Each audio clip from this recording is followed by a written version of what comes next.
ಪ್ರವೇಶವಾದಾಗ ಆದಮ್ ಅವಳ ಕುಟುಂಬದಲ್ಲಿ ಏನ್ ಬಂತು ಅಂತಂದ್ರೆ ಕಷ್ಟ ಬಂತು, ಕಣ್ಣೀರು ಬಂತು.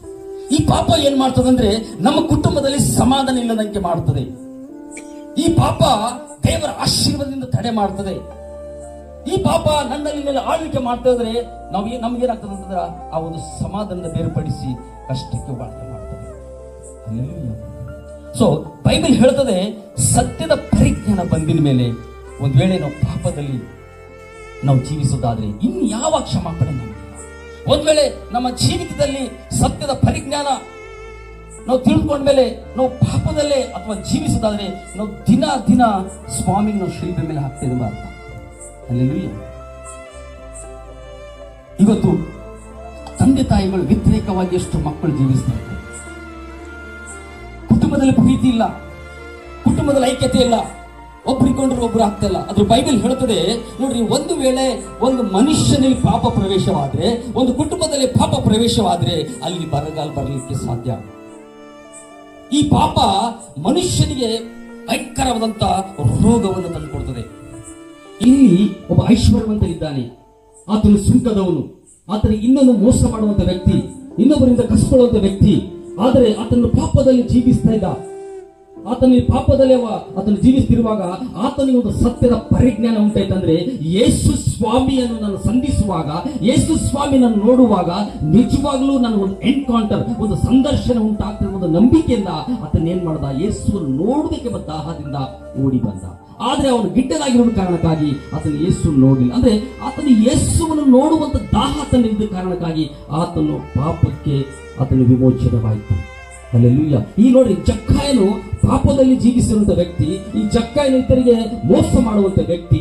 ಆದರೆ ಈತನ ಪಾಪ ಏನ್ ಕ್ಷಮಿಸಲ್ಪಡ್ತಂದ್ರೆ ಈತನು ಒಪ್ಪಿಕೊಂಡ. ಅಲ್ಲೆಲ್ಲೂಯ್ಯ. ಇದನ್ನು ಒಪ್ಪಿಕೊಂಡ ಜಕ್ಕಾಯನು ನಿಜವಾಗ್ಲೂ ಯೇಸು ಸ್ವಾಮಿ ನನ್ನ ಅಂತರವನ್ನು ತಿಳಿಯುವಂತ ದೇವರು, ಆತನು ಸೃಷ್ಟಿಕರ್ತನು, ಆತನ ಮುಂದೆ ಯಾವುದು ಮುಚ್ಚು ಮರೆಯಲಿಲ್ಲ, ಆತನು ಎಲ್ಲವನ್ನು ಬಲ್ಲಂತ ದೇವರೆಂಬುದಾಗಿ ಅರ್ಥಕೊಂಡಾಗ ಆತನು ಬಂದು ಹೇಳ್ತಾನೆ, ಸ್ವಾಮಿ ನನ್ನ ಪಾಪ, ನಾನು ಯಾರಾದ್ರೂ ಇನ್ನು ಅನ್ಯಾಯವಾಗಿ ನಾನು ತೆಗೆದುಕೊಂಡಿದ್ದೇನೋ ಅದನ್ನು ವಾಪಸ್ ಕೊಡ್ತೇನೆ ಮತ್ತು 4ರಷ್ಟು ನಾನು ತಿರುಗಿ ಕೊಡ್ತೇನೆ ಎಂಬುದಾಗಿ. ಯೇಸು ಸ್ವಾಮಿ ಆತನನ್ನು ಕೇಳಲಿಲ್ಲ, ನೀನು ಪಾಪಿ, ನೀನು ಸುಖದವನು, ನೀನು ಇಂಥ ಕಾರ್ಯ ಮಾಡಿದಂತ ದೇವರು ಕೇಳಲಿಲ್ಲ. ಆದರೆ ಆತನು ಒಪ್ಪಿಕೊಂಡ. ನೋಡಿ, ಯಾವಾಗ ಪಾಪಗಳನ್ನು ಒಪ್ಪಿಕೊಳ್ಳುವಾಗ ನಮಗೆ ರಕ್ಷಣೆ ಆಗಲಿಕ್ಕೆ ಸಾಧ್ಯ. ಅಲ್ಲೆಲ್ಲೂಯ್ಯ. ನಮ್ಮ ಪಾಪಗಳಿಗೆ ನಾವು ದಿನನಿತ್ಯ ದೇವರ ಸಮ್ಮುಖದಲ್ಲಿ ಒಪ್ಪಿಕೊಳ್ಳಬೇಕು. ಇವತ್ತು ನಾವು ಅಂದುಕೊಳ್ಳುತ್ತೇವೆ ನಾವು ಏನು ಪಾಪ ಮಾಡ್ತಾ ಇಲ್ಲಪ್ಪ ಅಂತಂದ್ರೂ ಕೂಡ ದೇವರು ವಾಕ್ಯ ಹೇಳ್ತೇನೆ, ದಾವೀದನು ಹೇಳ್ತಾನೆ, ಸ್ವಾಮಿ ನಾನು ಪ್ರಾರ್ಥನೆ ಮಾಡದಿದ್ದರೆ ನಿನಗೆ ನಾನು ಪಾಪಿ. ನೀವು ಸುಳ್ಳು ಹೇಳೋದು ಬೇಕಾಗಿಲ್ಲ, ವ್ಯಭಿಚಾರ ಮಾಡೋದು ಬೇಕಾಗಿಲ್ಲ, ಇತರರಿಗೆ ಮೋಸ ಮಾಡೋದು ಬೇಕಾಗಿಲ್ಲ. ಆದ್ರೆ ಬೈಬಲ್ ಹೇಳ್ತದೆ, ಒಂದ್ ವೇಳೆ ನಿನ್ನ ಜೀವಿತದಲ್ಲಿ ನಿನ್ನ ಪ್ರಾರ್ಥನೆ ಇಲ್ಲ ಅಂತಂದ್ರೆ ನೀನು ದೇವರಿಗೆ ವ್ಯತಿರೇಕವಾಗಿ ಕಾರ್ಯ ಮಾಡ್ತಾ ಇದ್ದೆ. ಬೈಬಲ್ ಹೇಳ್ತದೆ, ಪ್ರಾರ್ಥನೆ ಮಾಡದೇ ಇರೋದು ಅಪ್ಪ ನಿನ್ನ ಮುಂದೆ ಪಾಪಿ ಎಂಬುದಾಗಿ. ದೇವರ ವಾಕ್ಯಕ್ಕೆ ವಿರುದ್ಧವಾಗಿ ಜೀವಿಸುವುದೇ ಪಾಪ. ಕದಿಯೋದಿಲ್ಲ, ಸುಳ್ಳು ಹೇಳೋದಕ್ಕಿಂತ ನಾವು ದೇವರ ವಾಕ್ಯ ಏನ್ ಹೇಳ್ತದೋ ಅದನ್ನೇ ಮಾಡದಿರುವುದೇ ಪಾಪ. ಸೌಲನು ದೇವರಿಗೆ ಅವಿಧೇಯತೆ ತೋರಿಸಿದ. ದೇವರ ಆರಿಸಲ್ಪಟ್ಟಂತ ರಾಜ, ದೇವರ ಮನಸ್ಸನ್ನು ತಿಳಿದಂತ ರಾಜ, ಆದರೆ ದೇವರಿಗೆ ವ್ಯತಿರೇಕವಾಗಿ ಅವಿಧೇಯತೆ ತೋರಿಸಿದಾಗ ದೇವರ ಆತ್ಮ ದೇವರ ವಿರುದ್ಧವಾಗಿ ಪಾಪ ಮಾಡಿದ ಕಾರಣಕ್ಕಾಗಿ ಆತನ ಸಿಂಹಾಸನ ದೇವರಿಗೆ ಕಸ್ಕೊಂಡ.